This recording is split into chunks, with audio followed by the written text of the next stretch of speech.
Seigneur, pardonne-moi. Oui, j'ai bien cru ce mensonge, que ta force ne pouvait plus m'aider. Maintenant, oh Dieu, je réalise, guéris mon cœur, révèle-toi, ouvre mes yeux et montre-moi, ô Seigneur, sois glorifié. Oh oui, sois glorifié. Sois glorifié, Seigneur, à jamais exalté. Rien n'est impossible pour toi. Seigneur, mes yeux sont sur toi, sois glorifié. Oh oui, sois glorifié. Je me suis perdu dans mes pensées.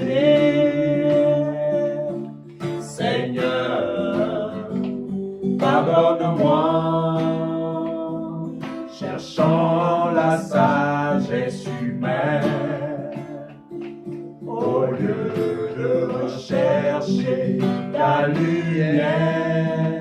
Maintenant, oh Dieu, je réalise, guéris mon cœur, révèle-toi à moi, ouvre mes yeux et montre-moi, ô Seigneur, sois glorifié.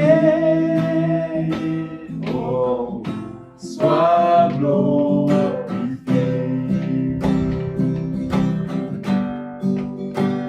Sois glorifié, Seigneur, à jamais exalté. Rien n'est impossible pour toi. Seigneur, mes yeux sont sur toi, sois glorifié. Oh, sois glorifié. Sois glorifié. Sois glorifié, Seigneur, à jamais exalté. Rien n'est impossible pour toi. Seigneur, mes yeux sont sur toi, sois glorifié. Oh, sois glorifié.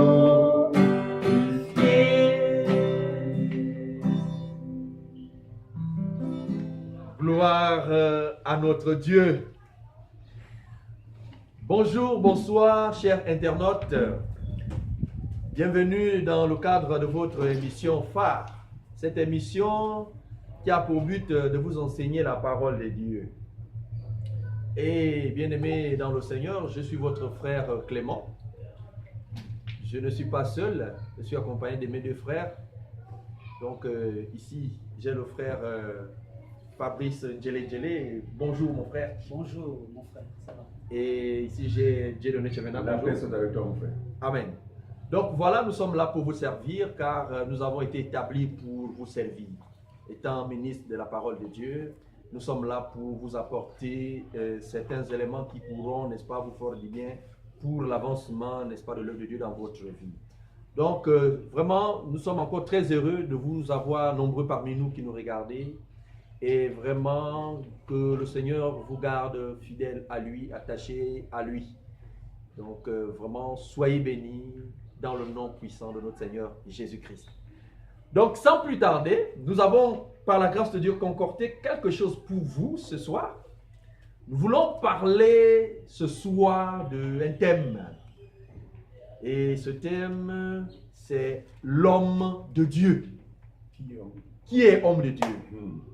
Et vous voyez un peu chaque jour, ce sont des mots qui sont courants dans certains milieux dits églises, où on parle de l'homme de Dieu, ça c'est l'homme de Dieu.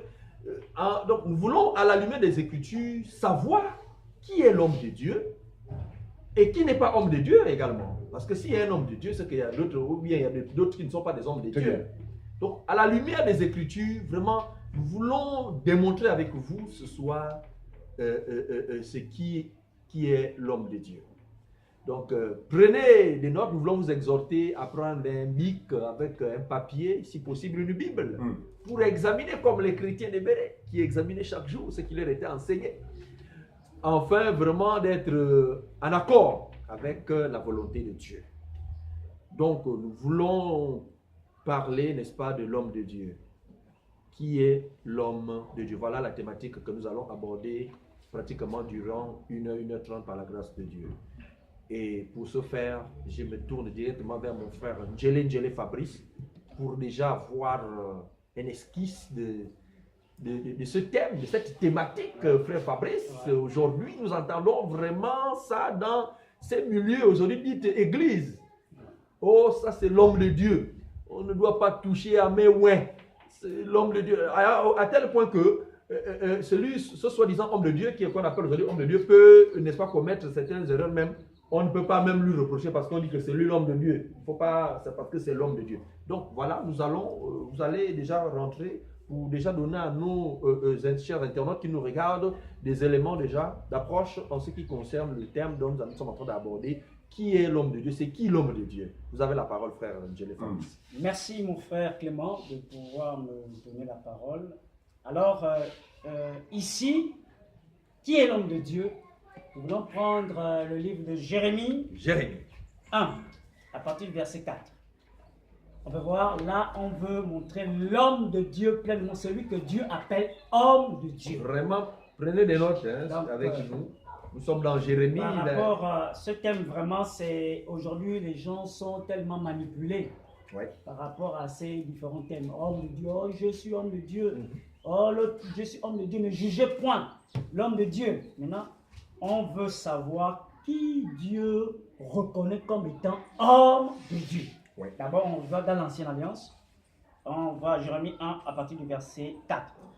Je suis dans le livre de Jérémie, en son chapitre 1er, au verset 4. Pour vous qui nous prenez des notes, c'est à la page 744, pour ceux qui ont l'édition Louis II. La Bible nous dit ceci. La parole de l'Éternel me fut adressée en ces mots. Avant que je t'eusse formé dans le ventre de ta mère, je te connaissais. Et avant que tu fusses sorti de son sein, je t'avais consacré, je t'avais établi prophète des nations. Alors, ici, on dit bien, la parole de l'Éternel me fut adressée. Il s'adresse à Jérémie là. Il dit ici, avant que je ne te fusse formé dans le ventre de ta mère, je te connaissais. Ça veut dire que celui qui est homme de Dieu, le véritable homme de Dieu, est connu d'avance par le Seigneur. Amen. Il est connu d'avance parce que c'est lui qui l'a formé. Il ne l'est pas parce qu'il est parti dans une école, mais il l'est parce que Dieu le connaît depuis. Amen. Voilà. Avant que je fusse formé dans le ventre de ta mère, je te connaissais. Je te connaissais avant que tu ne fusses sorti du sein de ta mère. Avant que tu ne fusses sorti du sein. Tu avais consacré. Donc, celui qui a été formé, celui que Dieu a connu, il est déjà consacré d'office par le Seigneur. Et c'est celui-là dont Dieu appelle homme de Dieu. Amen. Parce qu'il était connu de Dieu depuis l'éternité. Il ne vient qu'accomplir ce pourquoi il était appelé. Amen. On prend le cas de Jérémie.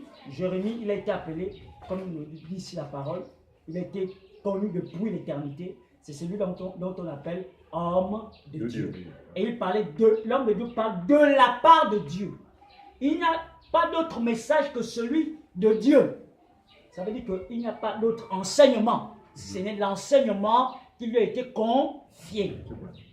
Il y a quelqu'un, aujourd'hui, certains pasteurs, soi-disant évêques, prennent des passages pour ne pas qu'on puisse les juger.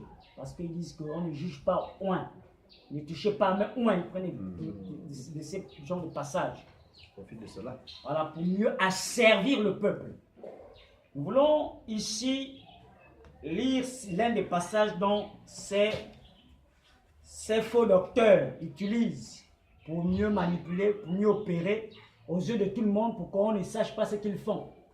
Quelqu'un vient à l'aéroport, ses disciples se couchent et s'allongent aux yeux de tout le monde, il marche, il piétine les gens et on trouve que c'est normal. Et pour cela, on ne doit pas juger. Il dit non, ne jugez pas au point de Dieu, parce que c'est l'homme de Dieu. Pour eux, c'est lui l'homme de Dieu. Mais nous avons vu à la lumière des Écritures ici que l'homme de Dieu, c'est celui que Dieu lui-même a appelé.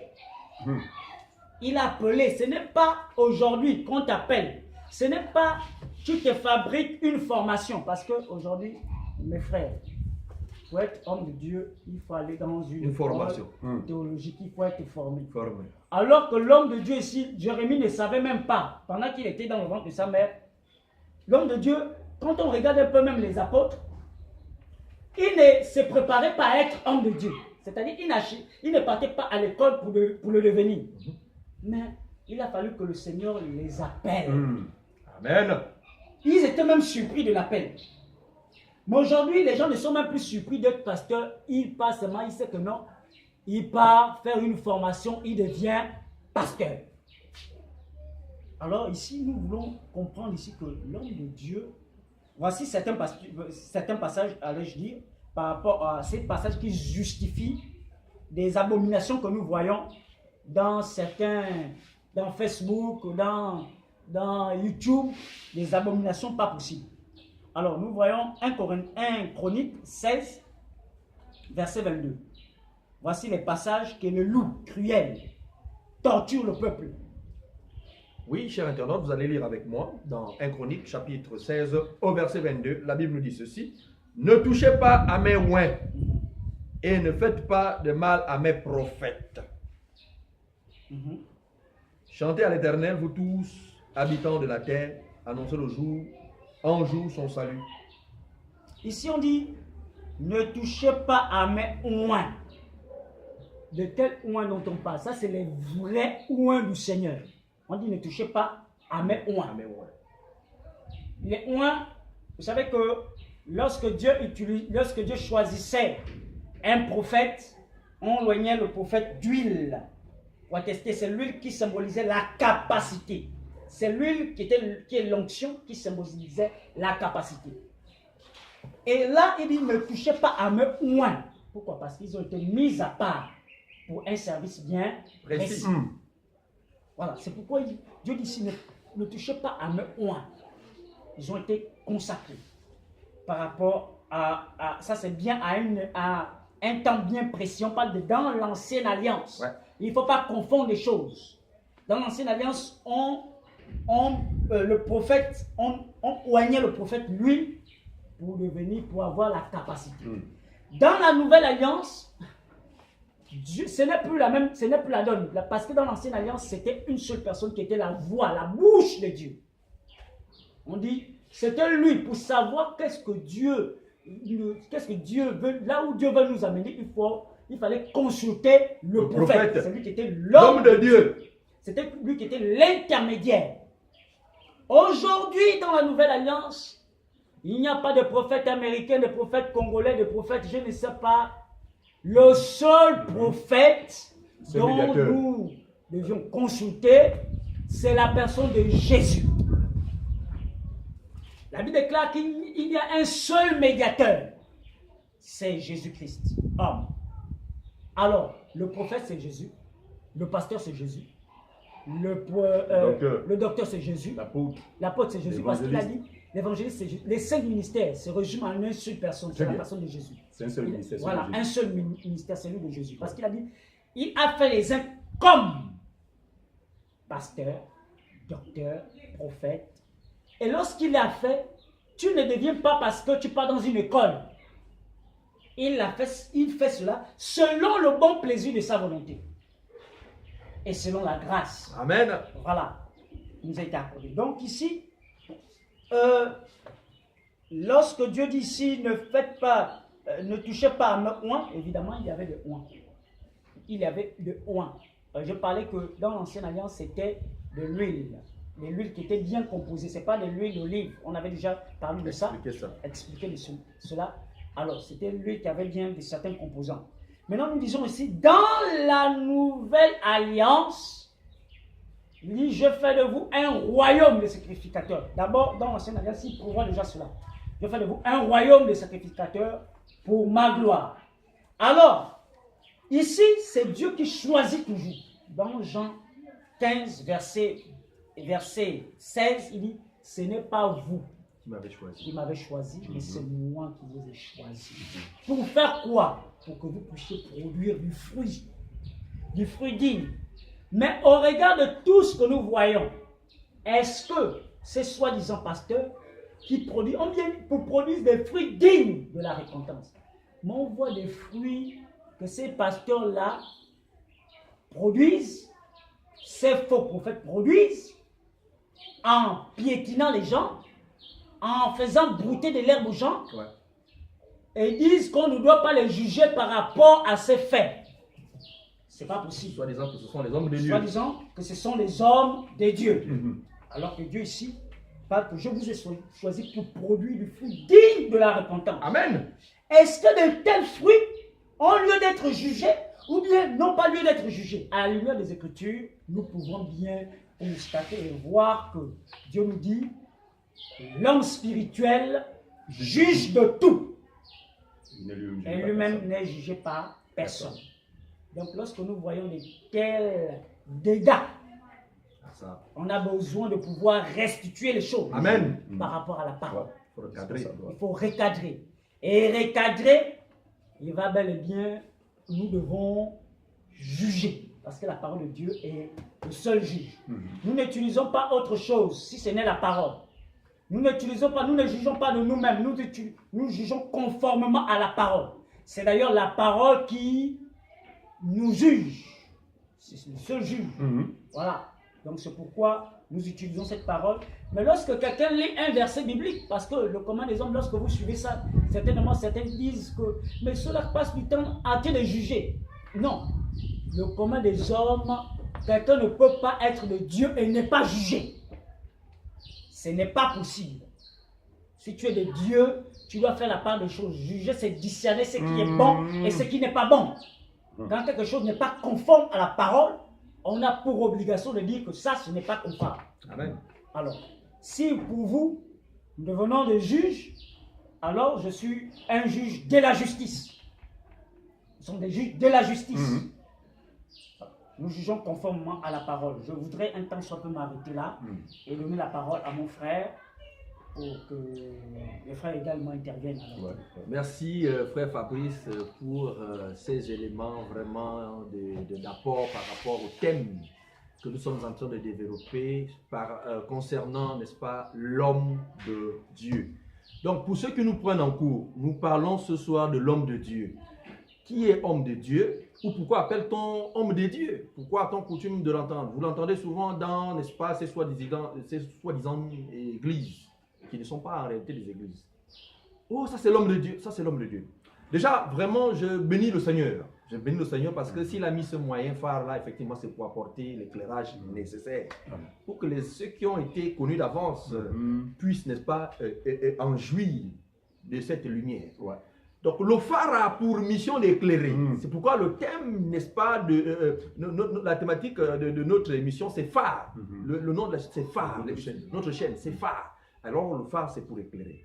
Alors ici, nous parlons de l'homme de Dieu. Est-ce que, bien aimé dans le Seigneur, lorsque nous parlons de homme de Dieu, alors, il faut que nous sachions que l'apôtre Paul, frère Dédé, frère Fabrice, j'aime bien ce frère. Oui, nous l'aimons également. Vraiment. Il nous a vraiment montré beaucoup de choses. Il dit, la nature ne vous enseigne-t-elle pas? Lorsque nous allons dans la nature, c'est-à-dire nous prenons l'image. Ce que le Seigneur lui-même aussi faisait, qui prenait les choses image pour illustrer la vérité. les chiens ne font pas les chats. Ouais. Donc, quand on dit homme de Dieu, ça dit que c'est un homme qui a reçu une sémence. C'est un homme qui a une base de Dieu en lui. C'est pourquoi on dit homme de Dieu. Donc, c'est quelqu'un qui a été choisi de Dieu. C'est celui qu'on appelle homme de Dieu. Donc, on ne peut pas être homme de Dieu vraiment par nous-mêmes. Ou comme nous sommes en train de voir par rapport à certains avantages. Ou par rapport à d'autres font les affaires. Disant que vraiment ce sont des hommes de Dieu. Or, ce sont des affairistes. Non. Ouais. Donc, bien aimé dans le Seigneur, la Bible déclare que c'est Dieu qui appelle un homme d'une terre lointaine, frère. Donc tu ne peux pas devenir homme de Dieu simplement comme ça. Autrement dit, bien aimé, c'est la confusion totale. Voilà pourquoi nous voyons que ces hommes qui disent que ce sont des hommes de Dieu, les fruits, n'est-ce pas, ne suivent pas. Parce que nous avons dit que les chiens ne peuvent pas faire les chats. Si tu es homme de Dieu, tu dois produire les fruits de Dieu en toi. Amen. Alors, et selon Éphésiens chapitre 2, au verset 20, la Bible déclare que nous sommes édifiés sur le fondement des apôtres et des prophètes. Jésus-Christ lui-même étant la pierre angulaire. Les apôtres, ils n'ont jamais, alors là, je dis jamais, au grand jamais, faire des bains aux mamans, laver les mamans, faire les bains. Mais ces hommes de Dieu font les bains aux mamans. Ils ne sont même pas. Regardez, c'est soi-disant hommes de Dieu, parce qu'ils disent, ils s'autoproclament hommes de Dieu. Mais en fait, ils renient même ce qu'ils disent là d'être par rapport à leurs actes qu'ils posent. Parce que les apôtres n'ont jamais fait ça. Encore moins les prophètes. Vous voyez, les fruits ne suivent pas. Ce qui démontre à suffisance qu'ils ne sont pas hommes de Dieu. Alors, l'homme de Dieu ici, bien aimé dans le Seigneur, c'est Dieu lui-même qui appelle un être humain. C'est Dieu qui appelle un oiseau d'une terre lointaine. Et il t'équipe, c'est à partir de ce moment où on peut appeler un homme de Dieu. Et maintenant, cet homme-là qui a reçu cet appel de Dieu ne va pas poser des actes contraires, n'est-ce pas, à sa nature, puisqu'il a une nature de Dieu en lui. Il a une nature de Dieu en lui. Je vais prendre une écriture dans Actes des Apôtres, à partir du verset, Actes chapitre 3, à partir du verset 25 jusqu'à 26. Actes chapitre 3, et à partir 25 à 26. 25 à 26. Bon, prenons même à partir du verset 22 jusqu'à 26. Acte 3, 22 à 26. Oui. Il est écrit, Moïse dit, le Seigneur votre Dieu suscitera d'entre vos frères un prophète comme moi. Vous l'écouterez dans tout ce qu'il vous dira. Verset 23. Et quiconque n'écoutera pas ce prophète sera exterminé du milieu du peuple. Ici, bien aimé, Moïse reçoit, n'est-ce pas, les recommandations. Et il parle au peuple d'Israël. Il dit, Dieu va vous susciter parmi vos frères un prophète comme moi. C'est ça qu'il dit, frère. Oui. Il dit, vous l'écouterez. Ensuite, tous les prophètes qui ont successivement... Non, avant, les avant. Ok, d'accord. Vous l'écouterez. Donc, quiconque n'écoutera pas ce prophète... Quiconque n'écoutera pas ce prophète... sera exterminé du milieu du peuple. Sera exterminé du milieu du peuple. Du milieu du peuple. Ouais. Moïse, aujourd'hui, c'était un grand prophète. Moïse, c'était un homme de Dieu. Et ce qui faisait la capacité de Moïse, c'est parce que Moïse avait reçu, n'est-ce pas, la capacité que Dieu avait mis en lui. C'est ce qui faisait de Moïse un grand homme de Dieu. Alors, Moïse étant prophète, alors il prophétisa en disant que Dieu va vous susciter au milieu de vos frères un prophète également comme moi. C'est-à-dire qu'un prophète qui reflète, n'est-ce pas, les caractères de Moïse. Moïse était un prophète majeur. Il annonce ici la venue d'un autre prophète, mais qui aura vraiment les traits de Moïse également. Il dit que vous devez l'écouter. On doit écouter ces prophètes parce que le peuple d'Israël, bien aimé, écoutait Moïse. Parce que Moïse était le prophète. Moïse était l'homme de Dieu en ce temps. Maintenant, il dit à ce peuple que parmi vous, Dieu aussi va susciter un homme de Dieu. Mais il sera aussi comme moi. Mais celui qui ne va pas l'écouter, n'est-ce pas, sera exterminé. Il annonçait, n'est-ce pas, une personne. Et la personne, c'est notre Seigneur Jésus. Donc, Moïse annonçait Jésus. Parce que Moïse reflétait les caractères, n'est-ce pas, du notre Seigneur Jésus. Ça peut dire un prophète comme moi. Et ce prophète-là, c'est Jésus. Ça, c'était, n'est-ce pas, au temps, n'est-ce pas, de l'ancienne alliance. Donc, au temps de l'ancienne alliance, effectivement, il y avait des hommes qui étaient appelés par Dieu, aujourd'hui des sacrificateurs, des prophètes, pour pouvoir conduire le peuple de Dieu. Alors, ces hommes-là avaient une capacité, ils ne conduisaient pas le peuple de Dieu par rapport, n'est-ce pas, à leur propre force. Ce qui faisait leur détermination, ce qui faisait leur force, c'est parce que c'est l'onction qu'ils ont reçue, c'est-à-dire le mandat, la commission qu'ils avaient reçue de Dieu, c'est ce qui faisait la détermination et la force de ces prophètes aujourd'hui, hier qu'on appelait des prophètes, les hommes de Dieu d'autrefois. Ça ne dépendait pas de Dieu. Vous avez vu Moïse, toute la capacité de Moïse reposait, n'est-ce pas, sur Dieu, parce que Dieu avait mis la capacité sur Moïse. C'est pourquoi on appelait Moïse un prophète. Parce qu'il portait, n'est-ce pas, la parole de Dieu. Moïse était celui qui avait le dépôt. Moïse était un vase. Moïse était, n'est-ce pas, un dépositaire de la parole de Dieu. C'est pourquoi on lui appelait prophète. Alors ici, lui, il annonce la venue d'un prophète.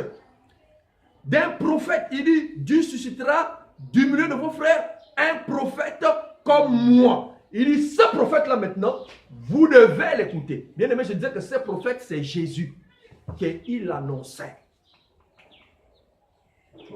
Pourquoi Moïse a pris le peuple d'un point A pour l'amener vers un point B? C'est la même mission aussi que notre Seigneur Jésus vient faire. Lorsqu'il vient prendre le peuple, c'est pour les amener quelque part. C'est pourquoi il dit un prophète comme moi. Maintenant, le prophète que Moïse a annoncé, maintenant, lui aussi, il a une mission. Il a une mission parce que Moïse nous présente un prophète. Il dit que vous devez l'écouter. Ce prophète, on a dit que c'est Jésus. Alors, un peu plus bas, oui, frère, on continue maintenant. Voilà. On était à Acte chapitre 3. On a déjà lu le verset 24. Voilà. Donc, tous les prophètes qui ont successivement parlé depuis Samuel ont aussi annoncé ces jours-là. Oui. Vous êtes les fils des prophètes. Vous êtes les fils des prophètes. Et de l'alliance que Dieu a traitée avec nos pères. Oui. En disant. Oui. À Abraham. Oui. Toutes les familles de la terre seront bénies en ta postérité. Voilà. Donc, nous sommes les fils des prophètes. Nous qui avons, n'est-ce pas, cru au grand prophète que Moïse a annoncé. Donc, maintenant, aujourd'hui, au temps de la grâce que nous vivons, parce que la Bible dit que la loi est venue par Moïse, la grâce et la vérité sont venues par Jésus. Moïse, il a annoncé un prophète et il dit on doit écouter ces prophètes. Maintenant, nous qui avons eu la grâce, n'est-ce pas, de recevoir ces prophètes, c'est-à-dire Jésus-Christ dans notre vie, bien aimé dans le Seigneur, c'est à partir de ce moment que nous aussi, nous sommes appelés, n'est-ce pas, prophètes ou bien hommes de Dieu. C'est pourquoi il dit, si vous êtes les fils des prophètes et de l'alliance que Dieu a traitée avec nos pères en disant à Abraham, toutes les familles de la terre seront bénies en toi. Pourquoi? Parce que Abraham, c'est lui qui est quoi? Le père de la foi, bien aimé dans le Seigneur. Abraham est le père de la foi. Nous avons vu que Abraham, lorsque Dieu lui avait fait la promesse, Abraham a cru à Dieu. Abraham a cru à Dieu et la Bible dit que cela lui fut imputé à justice. Et il a dit que toutes les familles de la terre seront bénies en toi, en Abraham. Ça veut dire que maintenant, quiconque également manifeste la foi, c'est un fils d'Abraham. Alors, le fait maintenant que nous avons manifesté la foi en notre Seigneur Jésus qui a été annoncé par le prophète Moïse. Ça veut dire qu'aujourd'hui, nous aussi qui avons cru en ce prophète, nous sommes des prophètes. Amen. Donc, il ne s'agit pas ici de quelqu'un, d'un individu, parce que ceux qui disent aujourd'hui, non, l'homme de Dieu, c'est moi, ils ont encore la posture, sinon la tendance, n'est-ce pas, de l'ancienne alliance.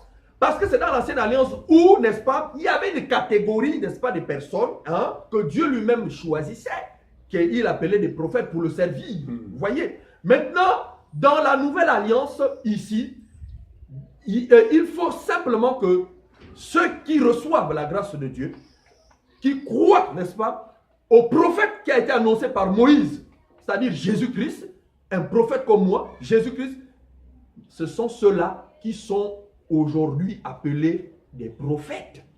Donc, quiconque a reçu la grâce de Dieu, quiconque a cru à l'œuvre que Jésus-Christ a accomplie à la croix, c'est celui-là qui est appelé aujourd'hui homme de Dieu. C'est celui qu'on peut appeler un prophète. Nous avons, n'est-ce pas, l'esprit du prophète, des prophètes en nous, qui est Jésus. Toi qui as cru, n'est-ce pas, à l'œuvre de Jésus-Christ à la croix, tu as l'esprit du prophète en toi. C'est pourquoi dans le passage de Actes 3, 25, il dit, vous êtes les fils des prophètes. Les fils et les filles des prophètes. Parce que vous avez cru, n'est-ce pas, au grand prophète.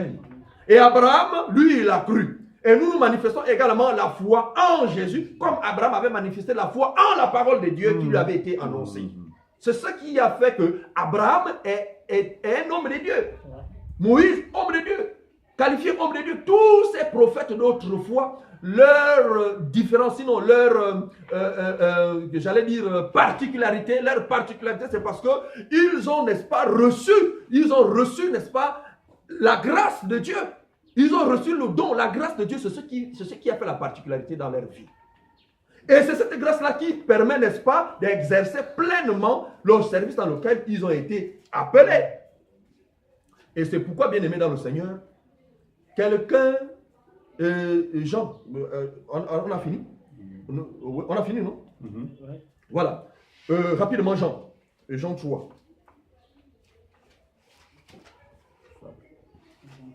Je pense au verset 33. Jean 3. Oui. Jean chapitre 3. Verset 33. Oui. Celui qui a cru son témoignage. Non, 34. 34.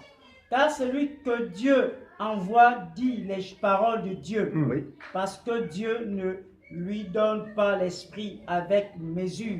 Car celui que Dieu envoie dit les paroles de Dieu. Je disais déjà au début, n'est-ce pas, que les chiens ne font pas les chats. Donc ça veut dire que si c'est Dieu qui t'a appelé, si c'est Dieu qui t'a envoyé, tu vas manifester, n'est-ce pas, la parole de Dieu. C'est-à-dire tu vas dire ce que Dieu t'a demandé de dire, bien aimé dans le Seigneur. Mais nous voyons aujourd'hui des soi-disant hommes de Dieu qui soumettent le peuple dans, n'est-ce pas, des travaux spirituels, chose que nous n'avons jamais vu nos prédécesseurs, les apôtres, ont fait, ni les prophètes. Mais est-ce que nous pouvons dire que ces hommes-là, ce sont des hommes de Dieu? Ils ne sont pas des hommes de Dieu bien-aimés dans le Seigneur, ou encore ce sont des faux hommes de Dieu. Ce sont des faux apôtres. C'est pourquoi la Bible les qualifie dans, je crois, 2 Corinthiens 11, 2 Corinthiens 11, 13, que ces hommes-là, ce sont des faux apôtres, des faux prophètes, des ouvriers trompeurs, déguisés en apôtres de Christ. Et parce que Satan lui-même aussi se déguise en ange de lumière. Donc, bien aimés, ils prennent simplement une autre apparence pour pouvoir vous séduire. Mais ce ne sont pas en réalité des hommes de Dieu. Ce ne sont pas des hommes de Dieu, c'est des faux hommes de Dieu. C'est des faux prophètes. Par rapport, n'est-ce pas, aux fruits qui en découlent d'eux. Parce que si ce sont des hommes de Dieu, si c'est un homme de Dieu, mais il doit produire le fruit de Dieu en lui. Et vous allez remarquer que ces soi-disant hommes de Dieu, ils sont libres aujourd'hui de faire toutes les dérives. Et comme toi, tu es au-dessus de tous, toi qui es simple frère, tu ne peux pas même parler de dire, mais frère, ou bien homme de Dieu. Mais ce que vous avez fait, ce n'est pas conforme à la Bible. Il va te dire, on ne juge pas l'homme de Dieu. Mais lui n'est pas homme de Dieu. Mais il n'est pas homme de Dieu, pourquoi? Parce que simplement le fruit qui en découle de lui ne démontre pas qu'il est homme de Dieu. Nous disons que, bien aimé, nous sommes esclaves de Jésus. Ça veut dire que si nous sommes esclaves de Jésus, nous ne pouvons pas nous détourner, n'est-ce pas, de la mission véritable, c'est-à-dire de l'évangile. C'est ce qui fait de nous hommes de Dieu, parce que nous demeurons, n'est-ce pas, dans la mission véritable qui est l'évangile de Christ.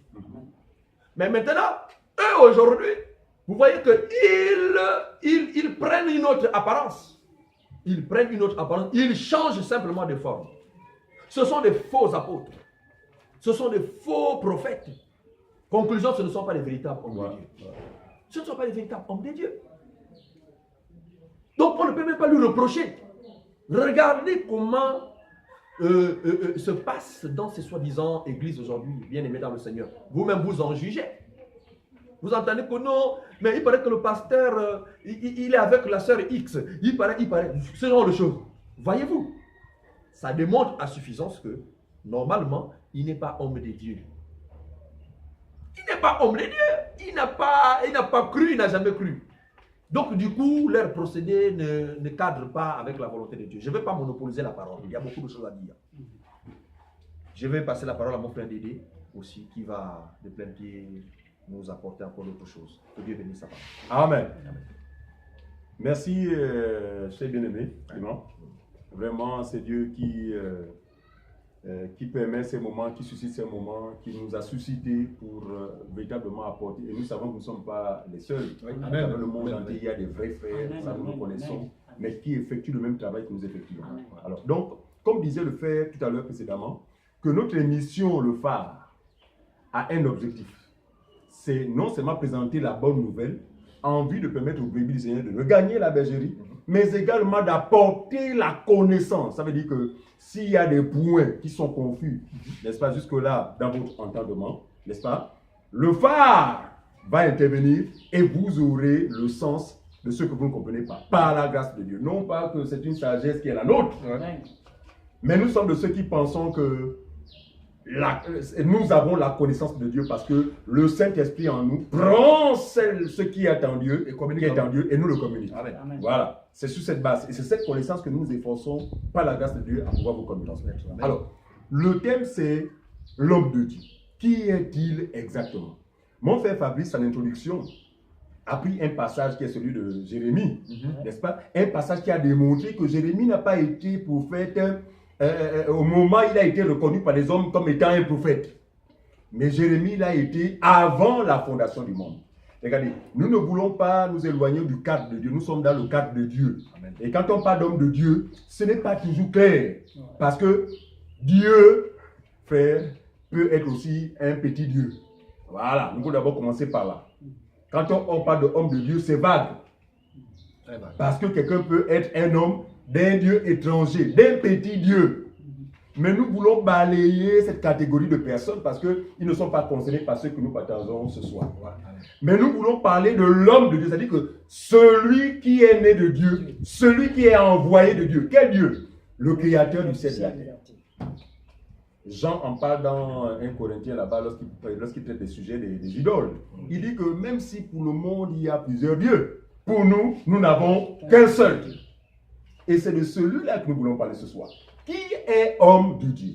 L'homme de Dieu, justement comme l'a signalé mon frère ici, effectivement c'est quelqu'un que Dieu a connu avant la fondation du monde, pour qui il a un projet, n'est-ce pas, lorsque les temps justement vont être accomplis, de confirmer le choix qu'il a effectué, n'est-ce pas, le choix qu'il a fait en ce qui le concerne avant la fondation du monde. Donc, ne devient pas homme de Dieu celui qui le veut ou celui qui le désire. Ne devient homme de Dieu. En fait, ne devient même pas. C'est-à-dire qu'en fait, rentre dans l'accomplissement de ce qu'il est réellement, très bien, que celui qui est Dieu a vraiment mis à part avant la fondation du monde. D'accord? Ça, c'est encore un sujet qui peut susciter beaucoup d'autres interrogations parce qu'aujourd'hui, la doctrine sur la prédestination, beaucoup de personnes la rejettent du revers de la main, mais c'est une réalité. Parce que tout ce que nous pouvons affirmer est forcément écrit. Pour cela, prenons même Éphésiens chapitre 1, passage que nous connaissons tous. Éphésiens 1, mon frère Fabrice. Éphésiens 1. Très bien. À partir du verset 4. On va prendre, voilà, 4 à 5, à 6. Voilà. En lui, Dieu nous a élus avant la fondation du monde. Ce fut le cas de Jérémie. Pour que nous soyons saints et irrépréhensibles. Devant lui. Très bien, on continue. Nous ayant prédestinés dans son amour, à être ses enfants d'adoption. Ah, donc, celui qui devient homme de Dieu ou qui devient un croyant a été prédestiné à le devenir. Il faut que cela soit bien clair, n'est-ce pas, pour vous, nos chers internautes qui nous regardez. On continue, mon frère. Selon son bon plaisir. Très bien. Selon le bon plaisir de sa volonté. Oui. à la louange de la gloire de sa grâce Très bien. qu'il nous a accordée en son bien-aimé. Très bien. Voyez-vous? Donc, ces personnes sont destinées pour faire quoi? Pour la louange de la gloire de Dieu. Et le ministère fait partie de la louange de la gloire de Dieu. Amen. Parce que celui qui rend le ministère, un quelconque ministère, que ce soit le ministère du diaconat, parce qu'il faut bien comprendre, le ministère, ce n'est pas forcément le ministère de la parole. Hein. Ouais. Le ministère, c'est service. Le service. Voilà. Donc, ceux qui sont dans le diaconat servent le Seigneur. Donc, tous les ministères dans leur ensemble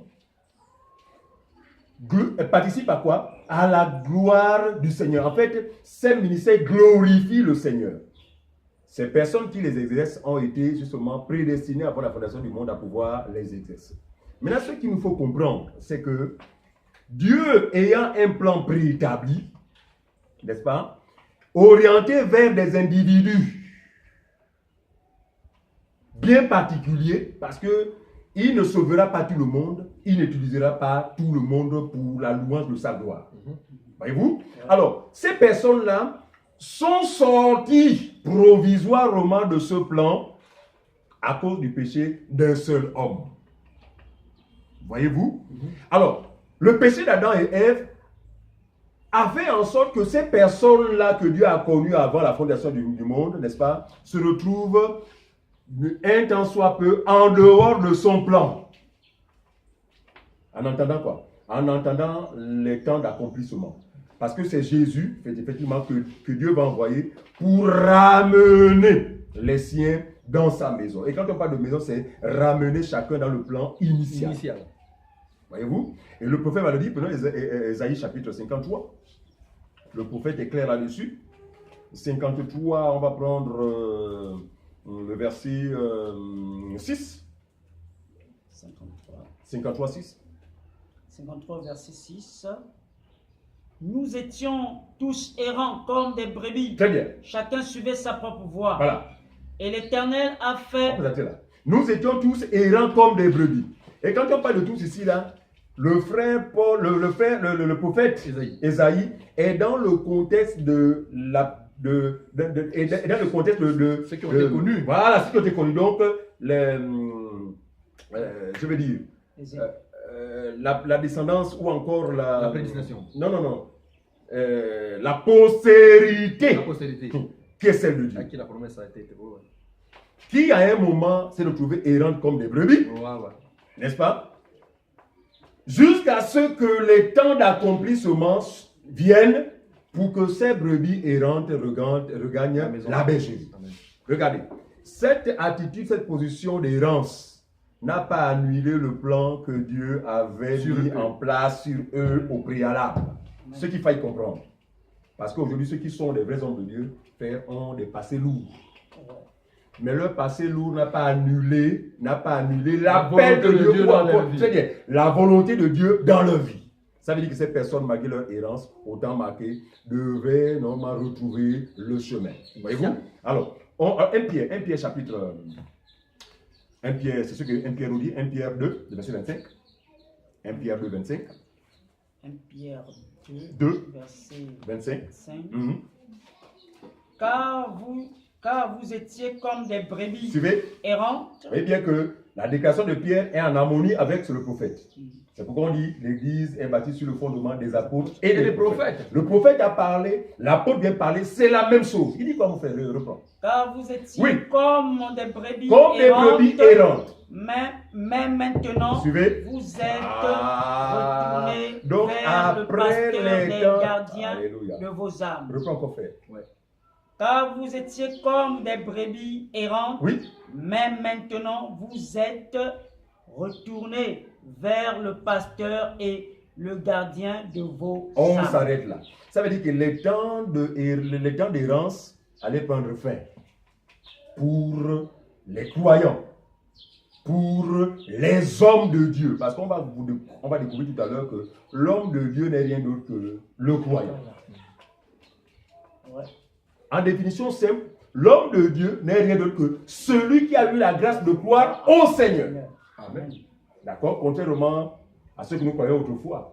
Parce qu'effectivement, cela nous avait été mal présenté par nos soi-disant conducteurs, n'est-ce pas? Qui n'est-ce pas, sont venus avec la pensée du cléricalisme, mettant ainsi le peuple d'un côté et les dirigeants qui pour eux sont des personnes particulières. Non, nous croyons que et le dirigeant et le peuple, les frères et les sœurs, tous ont été rachetés au même prix. Par conséquent, Dieu a la même considération vis-à-vis d'eux.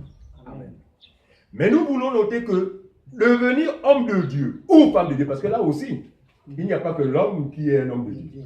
Voilà, ça il faut le dire. Ouais. La femme aussi est une femme de Dieu. Mais nous ne voulons pas ouvrir cette porte parce que lorsque vous entendez parler comme ça va vous donner de consolider la pensée ou encore la fausse conception ou le faux enseignement que vous avez au sujet du ministère de la femme. Non, homme de Dieu ne veut pas dire forcément une femme qui a le ministère de la parole. D'ailleurs, elle ne peut l'avoir. Elle est femme de Dieu, premièrement parce qu'elle a cru au Seigneur Jésus-Christ, donc elle fait partie de la promesse. Voilà. C'est une fille de prophète. Oui, c'est une fille de prophète. Très bien. En qui Dieu va répandre une multitude de dons, selon le bon plaisir de sa volonté. Par conséquent, se mettra au service de Dieu. À partir de ce moment, elle est une femme de Dieu. Voyez-vous? Donc, après cette temps d'errance, Jésus vient effectivement pour appeler. Appeler qui? Ces personnes qu'il a connues avant la fondation du monde. D'où sa déclaration, mes brebis entendent ma voix et me suivent. Donc aujourd'hui, Jésus n'a pas cessé d'appeler. Il continue à appeler les siens à travers l'évangile de la grâce de Dieu. L'évangile que nous vous prêchons. L'évangile que vous recevez maintenant. Donc Dieu ne vous appellera pas autrement que par le moyen de l'évangile que nous vous prêchons. Pas seulement nous. Il y en a d'autres, mais la particularité c'est que quel que soit le nombre de ces serviteurs, c'est un seul évangile, l'évangile pur, l'évangile du salut. Amen. Parce qu'il n'y en a pas deux. Paul a été clair là-dessus. Ouais. Il dit que non pas qu'il y ait un autre évangile, mais il y a des brigands qui vous troublent et qui veulent renverser l'évangile. Voyez-vous? Donc, le Seigneur continue jusqu'à présent à appeler les siens. D'accord? Mais l'appel de Dieu, c'est pour. Dieu n'appelle personne pour être oisif. Non. Ouais. Nous sommes appelés, donc sanctifiés, parce que la sanctification, c'est le mise à part. Dieu vous appelle d'un lieu à un autre, d'un endroit à un autre, d'une condition à une autre. C'est ça même l'appel de Dieu, donc la sanctification. Donc appelé hors d'eux, séparé d'eux. Très bien. Mais pour faire quoi? Pour le service. Pour servir à quoi? À la louange de sa gloire. Par conséquent, c'est à ce moment qu'on rentre justement dans ce qu'on appelle l'homme ou la femme de Dieu. Alors, si quelqu'un n'a jamais été appelé par l'évangile, si quelqu'un n'a jamais été engendré par cet évangile, même quand il s'appellerait homme de Dieu, en réalité, il ne l'est pas. Il faut que ce soit clair pour les uns et les autres. Parce que quand on parle d'homme de Dieu, ça devient tellement populaire, ça devient tellement vulgaire. Non. En réalité, pour ceux qui ont la bonne information, qui ont la doctrine de Christ, n'est-ce pas? L'homme de Dieu, pour eux, c'est celui-là en qui ils peuvent discerner l'appel de Dieu. Donc, la manifestation de l'appel de Dieu qui ne va pas s'éloigner de sa parole. Bien sûr, le frère tout à l'heure a lu, n'est-ce pas, dans Jean chapitre 3, que celui que Dieu a envoyé, parce qu'aujourd'hui, frère, tout le monde, c'est Dieu m'a envoyé. Oh non, j'ai un mandat, j'ai été mandaté. Non, ça me fait pas rire. Non, je suis mandaté, c'est Dieu m'a mandaté pour le ministère de la démonologie. Alors, lorsque nous écoutons ces choses, nous nous référons à ce passage. Je ne sais pas qu'on appelle le passage, c'est Jean chapitre 3, verset 34. Sans le livre, c'est juste pour vous donner un internaute. Notez ce passage. Jean chapitre 3, verset 34. Ce passage dit quoi? Celui qui est envoyé. Celui que Dieu envoie, ou encore celui qui est envoyé de Dieu, dit les paroles. Dit les paroles de Dieu. Mais regardez, prenons les Philippiens chapitre 2. Rien que sur cette base, n'est-ce pas, on va permettre aux uns aux autres de pouvoir être capables de discerner si celui qui est devant vous est vraiment un homme de Dieu ou pas. Parce qu'on l'a dit tout à l'heure, celui que Dieu envoie se reconnaît par quoi? Parce qu'il dit quoi? Il dit les paroles de Dieu. Prenons Philippiens chapitre 2. Philippiens chapitre 2, on va lire justement... Attends pour moi. Philippiens chapitre 2, on parle des ennemis de la croix. Philippiens chapitre 2, verset 18. Très bien. Merci mon frère. On va prendre la partie verset 17 à 19. Très bien.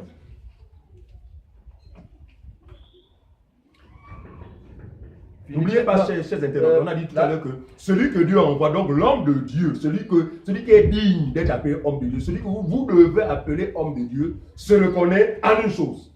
C'est que quand il ouvre la bouche, quand il vous amène dans les choses de Dieu, c'est quoi? C'est juste vous communiquer les choses qui sont en Dieu. Amen. Par le Saint-Esprit qui habite en Dieu. Alors, si c'est autre chose qui vous est communiqué, sur cette base, vous pourrez juger, juger, n'est-ce pas, de celui qui est en face de vous. On y va. Donc Philippiens, en fait, ce n'est pas le chapitre 2, c'est Philippiens chapitre 3. Merci, mon frère. Philippiens chapitre 3, à partir Très du bien. verset 18. On a dit 17 à 19. 17 à 19. Très bien. Il dit, soyez Suivez.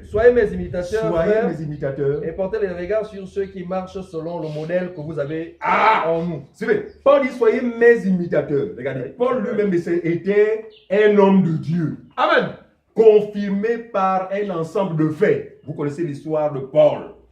Et quelque part dans Galates, là-bas, il va dire que l'évangile que je vous ai annoncé, je ne l'ai reçu ni d'un homme, ni. Donc, nous sommes aujourd'hui persuadés que Paul est parmi ceux qu'il faut appeler hommes de Dieu. Très bien. Il dit, aussi vrai que j'ai été un homme de Dieu, je vous invite à vous inspirer de moi. N'est-ce pas? Et de porter les regards vers ceux qui aussi, comme moi, n'est-ce pas, ne s'écartent pas de la mission des hommes de Dieu. On y va, mon frère. Car il en est plusieurs qui marchent en ennemi de la croix de Christ. Je vous en ai souvent parlé et j'en parle maintenant encore en pleurant. Ils sont plusieurs. Ils sont plusieurs. Ils sont plusieurs. Il y en a plusieurs. Qui font quoi? Qui marchent en ennemi de la croix. Donc, la démarche de ces gens qui se font passer pour des hommes de Dieu est contraire à la démarche des hommes de Dieu. C'est pourquoi je disais que, attention, quand on dit homme de Dieu, non, rassurons-nous que c'est vraiment un homme de Dieu. Parce que Dieu, c'est vague. Il y en a qui ont pour Dieu le ventre. Voilà. Il y en a qui ont pour Dieu l'argent. Ah! Donc, ils peuvent aussi être des hommes de Dieu, argent. Dieu, maman. Mais nous voulons rester dans homme de Dieu. De quel Dieu? Le créateur du ciel et de la terre. Celui qui est l'auteur du souffle de vie, n'est-ce pas, que vous manifestez maintenant. Très bien. C'est de lui dont nous parlons. On continue, mon frère. Et il dit, car je vais souvent parler et j'en parle maintenant encore en pleurant. Leur fin sera la perdition. Ils ont pour Dieu leur ventre. Ah! Donc, c'est des personnes qu'on pourrait aussi appeler hommes de Dieu. Mais oui, ce sont les hommes de Dieu. Mais quel Dieu? Leur ventre. Leur Dieu, c'est leur ventre. Leur Dieu, c'est leur ventre. C'est en ce